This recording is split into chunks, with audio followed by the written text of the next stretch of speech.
Item ಯಾವುದೇ ಇರಲಿ try ಮಾಡಿ ಆಚಿ ಚಿಕನ್ ಮಸಾಲಾ. ತನ್ನ ಮೇಲೆ ಅತ್ಯಾಚಾರವಾಗಿಲ್ಲ ಅಂತ ಉಲ್ಟಾ ಹೊಡೆದು ಬಿಟ್ಟಿದ್ದಾರಂತೆ ಸಂತ್ರಸ್ತೆ. ಕೊಠಡಿಯಿಂದ ಆಚೆ ಬರ್ತಾ ಇದ್ದಂತೆ ಮಹದೇವನ ವಿರುದ್ಧ ದೂರು ನೀಡುವಂತೆ ಒತ್ತಡ ಹಾಕಿದ್ರು ವಕೀಲರು. ಜೊತೆಗೆ ಹೋಗಿದ್ದ ವಕೀಲೆ ನಾಗಲಕ್ಷ್ಮಿ ವಿರುದ್ಧವೇ ಸಂತ್ರಸ್ತೆ ಸಾಲು ಆರೋಪ ಮಾಡೋದಕ್ಕೆ ಶುರು ಮಾಡ್ತಾರೆ. ದೂರು ನೀಡಿ ಬ್ಲಾಕ್ ಮೇಲ್ ಮಾಡಿದ್ರೆ ದುಡ್ಡು ಬರುತ್ತೆ ಅಂತ ಹೇಳಿದ್ರು, ಹಂಗಾಗಿ ನಾನು ಕಂಪ್ಲೇಂಟ್ ಕೊಟ್ಟೆ ಅಂತ. ನನ್ನ ಗಂಡನಿಗೆ ಹೇಳ್ಕೊಡಿಸ್ತೀನಿ, ಈ ರೀತಿ ವಕೀಲರು ನನ್ನನ್ನ ಮನವೊಲಿಕೆ ಮಾಡಿದ್ರು, ಒತ್ತಡ ಹಾಕಿದ್ರು, ದೂರು ಕೊಡ್ಲೇಬೇಕು ಅಂತ ಕರ್ಕೊಂಡು ಬಂದ್ರು, ಹಂಗಾಗಿ ದೂರು ಕೊಟ್ಟೆ.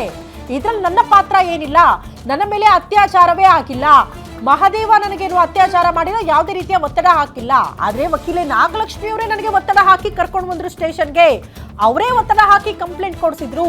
ಬ್ಲಾಕ್ ಮೇಲ್ ಮಾಡಿದ್ರೆ 5 ಲಕ್ಷ ಹಣ ಬರುತ್ತೆ ಅಂತ ಹೇಳಿದ್ರು, ಇಲ್ಲದಿದ್ರೆ ನಿನ್ನ ಗಂಡನಿಗೆ ಹೇಳ್ಬಿಡ್ತೀನಿ ಅಂತ ಹೇಳಿ ಬ್ಲಾಕ್ ಮೇಲ್ ಮಾಡಿದ್ರು ವಕೀಲೆ ನಾಗಲಕ್ಷ್ಮಿ ಅವರು.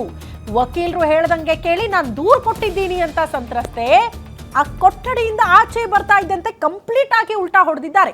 ಅಲ್ಲಿಯೇ ನೋಡಿ ಮೇಜರ್ ಟ್ವಿಸ್ಟ್ ಸಿಕ್ಕಿರೋದು ಇಡೀ ಪ್ರಕರಣಕ್ಕೆ.